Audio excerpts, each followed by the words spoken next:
አረብ ሀገር ተንከራትቼ ያፈራሁት ሀብት ንፋስ ወሰደው። ይህ ታሪኬ ብዙዎች እንደኔ ደም ተፍተው ላባቸውን አንጠፍጥፈው ወገባቸው እስኪጎብጥ ለፍተው ያፈሩት ገንዘብ መና ከመቅረት ያድናልና ልብ ብላችሁ ስሙ። ውልደቴና እድገቴ በአንዲት ትንሽ የኢትዮጵያ ከተማ ነው። ወላጆቼ እኔና ሁለቱ እህቶቼን የሚያስፈልገንን ሳያሳጡ የምንፈልገውን ሁሉ ሳይሰጡ በስርዓትና በጥብቅ ሃይማኖታዊ ወግ ነው ያሳደጉን። አባቴ የመንግስት ሰራተኛ ሲሆን እናቴ የተለያዩ ሸቀጣሸቀጦችን በጅምላ እያመጣች ግቢያችን ጥግ በተሰራቸው አነስተኛ ቤት በመስኮት በኩል ለአካባቢው ነዋሪዎች ትቸረችራለች። ቤታችን ውስጥ ምንም እንኳን የተትረፈረፈ ሀብትና ገንዘብ ባይኖርም ለመኖር የሚያበቃ ደስታና ሳቅ ነበር። እኔ የቤቱ ታላቅ ስሆን ሁለቱ እህቶቼ አንዷን በ5 ዓመት አንዷን በ3 ዓመት በልጣቸዋለሁ። በአባቴ ኮስተር ያለ ገጽታ ላይ የእናቴ ሳቂታ ፊት ሲገጥም ለየት ያለ ውበት ነበረው። ልጅነቴ አስደሳችና ውብ ነበር። ነገር ግን ሕይወት ባለብዙ ገጽ መጽሐፍ ናት።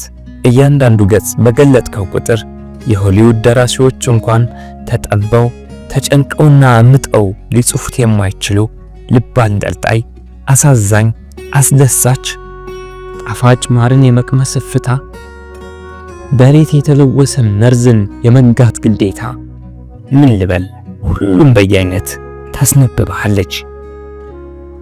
10ኛ ክፍል እንደደረስኩ ቤታችን ከውብ ብርሃን ወደ ድቅድቅ ጨለማ የገባበት ሐዘን ተፈጠረ። አባቴ በድንገተኛ ህመም ይችን ዓለም ላይመለስ ተሰናበታት። ሐዘኑ የምንቋቋመው አልነበረም።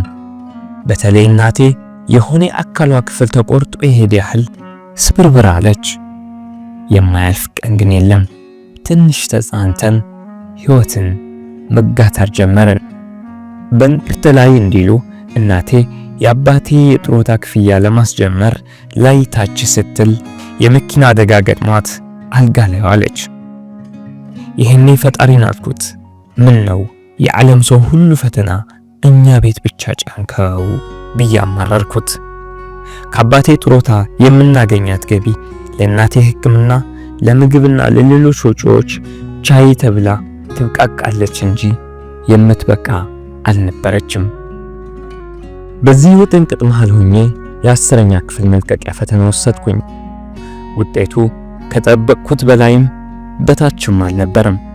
ባጭሩ ወደ መሰናዶ ትምህርት ቤት የሚያስገባ ውጤት ሳላመጣ ቀረው። እናቴ አይዞሽ ኮሌጅ ትማሪያለሽ አለችኝ። እኔን ለማጽናናት ብላ እንጂ ቤታችን እኔን ኮሌጅ ከፍሎ ለማስተማር የሚያስችል አቅም እንደሌለ ዘንግተው አልነበረም። ነገሮችን እንደ አዲስ ማሰላሰል ያዝኩኝ። የአባቴ ሞት፣ የእናቴ መታመም፣ የትምህርቴ ነገር ሆድ ባሰኝ። ቤታችን እንዲሆነ ማየቱ አመመኝ። እህቶቼን አደራ እናታችንን ተንከባከቧት ብዬ ወደ ስደት ውልቅ ብዬ ወጣሁኝ። ከብዙ ወራቶች እጅግ ፈታኝና አድካሚ ጉዞ የእናቴ ጸሎትም ረዳኝ መሰለኝ በአንድ የአረብ ሀገር ገብቼ በሰው ቤት ስራ ጀመርኩኝ። እናቴና እህቶቼ ጋር ደውዬ ያሉበት ሁኔታ ስጠይቃቸው ከተለመደው እጦትና የእናቴ የጤና ሁኔታ ለመሻሻል ውጪ ሁሉም እንደተውኩት ነበር። ጠንክሬ ሰርቼ የኔንና የቤተሰቦችን ሕይወት መለወጥ እንዳለብኝ ከወሰንኩኝ ቆይቻለሁ። ፈጣሪም ጥሎ አልጣለኝም። አሰሪዎቼ መልካም ሰዎች ነበሩ። ተገቢው ስራ ያሰሩኛል፣ ክፍያዬንም በሰዓቱ ይከፍሉኛል። ከማገኘው ክፍያ አስፈላጊውን ለቤት እየላኩኝ ቀሪውን እየቆጠብኩኝ ወደ 2 ዓመት ቆየሁኝ። አሁን ግን ችግር ተፈጠረ። የእናቴ የጤና ሁኔታ እጅግ መባባሱ እህቶቼ ነገሩኝ።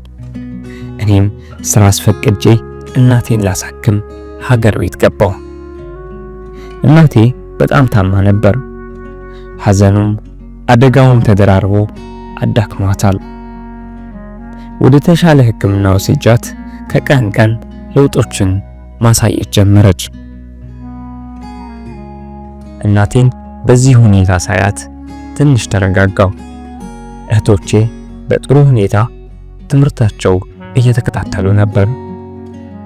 በዚህ ሁኔታ ውስጥ ሆኜ ወደ መጣሁበት ስደት ለመመለስ ስዘጋጃች ትልቁ የህይወቴ እንቆቅልሽ እላኝ ሂሳብ ግድል መስሎ ከፊቴ ተጋረጠ። ነገሩ እንዲህ ነው። ባደግኩበት ትንሽዬ ከተማ እዚህ ግባ የሚባል ሕክምና ስላልነበር እናቴን በግል የሚረዳት የሕክምና ባለሙያ ሳፈላልግ ሰው በሰው ሳጠያይቅ የጤና ባለሙያው ሳምሶንን አገኘሁት። ሳምሶን እኔ ከስደት ከወጣሁ በኋላ ወደ ከተማችን የመጣ አብዛኛው የከተማው ነዋሪ በሚባል ደረጃ በሙያው ያደነቀው ድንቅ ሐኪም ነው አሉኝ። ወደ ስራው ሄጄ ስለ እናቴ ሁኔታ ማድረግ ስለሚችለው ክትትልና ክፍያ ተነጋግረን ተስማማን። እውነት ለመናገር ትህትናው፣ አቀራረቡ፣ በሙያው ያለው ዕውቀት እንደተባለው ቢደነቅ አይበዛበትም አልኩኝ በውስጤ። የመሄጃው ጊዜ ደርሶ እናቴን ለእህቶቼና ለሳምሶን አደራ ብዬ የመልስ ጉዞ ወደ ስደት ሆነ።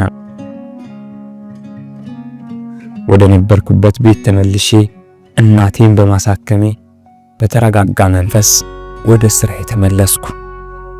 ከእናቴ የጤና ሁኔታ ጋር በተያያዘ ከሳምሶን ጋር በተደጋጋሚ ስናወራ በመሃላችን ቅርበት እየተፈጠረ እኔም ሳሚዬ ስለው እሱም ልዕልና የነበረው ስሜ አቆላምጦ ልዕልቴ ማለት ጀመረ። በእውነቱ ሁለመናው የሚወደድ ልጅ ነበር። ቀስ እያለ ወሬያችን ወደ ፍቅር ወሬ እያደገ ሄደ። በተለይ ለኔና ለቤተሰቦች ያለው አክብሮት እሱን አለማፍቀር አያስችልም ነበር። ተፋቀርን፣ ያውም ቅልጥ ያለ ፍቅር። ድምፁን ሳልሰማው የማደር አልችልም። ሳቁ፣ እርጋታው፣ የሚናገራቸው ጥልቅ ትርጉም ያላቸው ሐሳቦቹ አቅል የሚያስቱ ነበሩ። ሳሚዬ የህይወት ኢየሱስ ሆነ። ስለ መጪው ህይወቴ ማሰብ ጀመርኩኝ። ከሳሚዬ ጋር ለቤት ከምልከው ገንዘብ ውጪ የበለጠ ቆጣቢ ሆንኩኝ። ለሳሚዬ ገንዘብ ልላክልህ ስለው አይሆንም፣ አንቺ ጠንክረሽ ሰርተሽ ገንዘብሽን ቆጥቢ፣ እኔም እዚህ ጠንክሬ እሰራለሁ፣ ኋላ የተደላደለ ኑሮ ይኖረናል ይለኛል። የበለጠ የፍቅር ስሜቴ ሲጨምር ይታወቀኛል። የእናቴ የጤና ሁኔታም ደህና ደረጃ ላይ መሆኑ እህቶቼ ሲነግሩኝ ዓለም ለኔ ደስታ በሯን ወለል አድርጋ የከፈተች ሆኖ ይሰማኛል። ጊዜ እየወለደ ተመልሼ እዚህ ከመጣሁኝ 2 ዓመት ሆነኝ። በእነዚህ 2 ዓመታት ደህና የሚባል ገንዘብ አስቀምጫለሁ። ከሳሚዬ ጋርም ለመጋባት ወስነናል። ሀገር ቤት ገብቼ እስከምንጋባ የቸኮልኩት ችኮላ ዊሊያም ሼክስፒር ጽፎት ከበደ ሚካኤል የተረጎሙት የሮሚና ጁሌት ቲያትር ላይ ያለው የሚያፈቅራትን ልጅ የሚጠብቅ ወጣት ረዝሞ ይታየዋል ደቂቃ እንደ ሰዓት፣ ሰዓቱም እንደ ቀን፣ ቀኑም እንደ ዘመን የሚሉ ስንኞች ሐሳቤን ይገልጹታል። ለእናቴና ለእህቶቼ ይህንን በስልክ አስረድቻቸው ደስታቸው ወደር አልነበረውም። በተለይ ሳሚዬ ቤተኛ መሆኑና በእህቶቼ ያለው ተቀባይነትና ተወዳጅነት እናቴ ባልም ወንድምም ነው ያገኘሽው እንድትለኝ አብቅቷታል። ለመምጣት ጥቂት ጊዜያት ሲቀረኝ ሳሚዬ ቤትና የሥራ መኪና እንዲገዛ ለ5 ዓመታት ገደማ ያስቀመጥኩት ብር እላኩለት። እሱም እዚህ ትንሽ ከተማ ከምንኖር ወደ አዲስ አበባ እንጠጋ በማለት አዲስ አበባ አካባቢ አሪፍ ቤትና ለስራ የምትሆን ላዳ ገዝቶ ፎቶ ሲልክልኝ በደስታ ብዛት ልቤ በአፌ ልትወጣ ምንም አልቀራትም። ጉዞዬን ሸክፌ ሀገሬ ገባሁኝ። እናቴም ጤናዋ ተሻሽሎ ጠበቀኝ።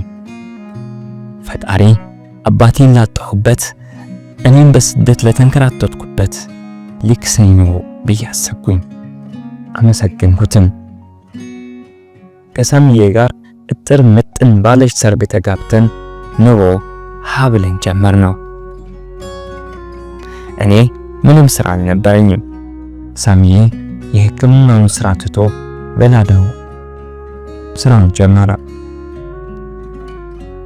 ትንሽ ቆይተው ግን ነገሮች መበላሸት ጀመሩ።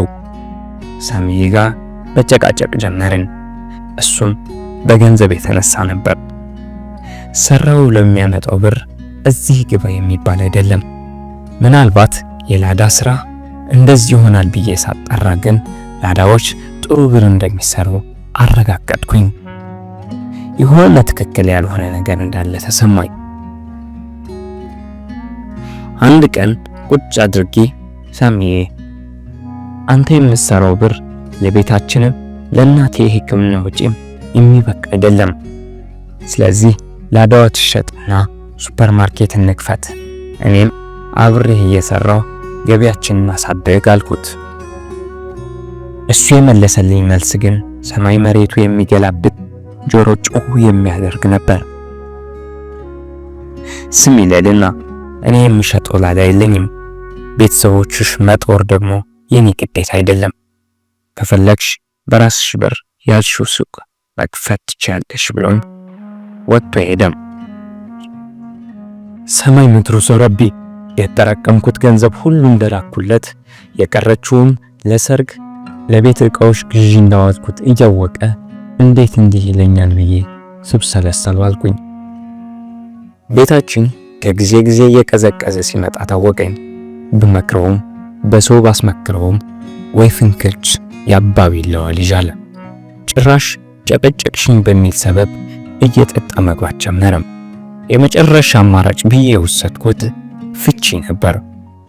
ጠበቃ ሳማከር የቤቱ ካርታና የመኪናው ሊብሬ በማን ስም ነው አለኝ።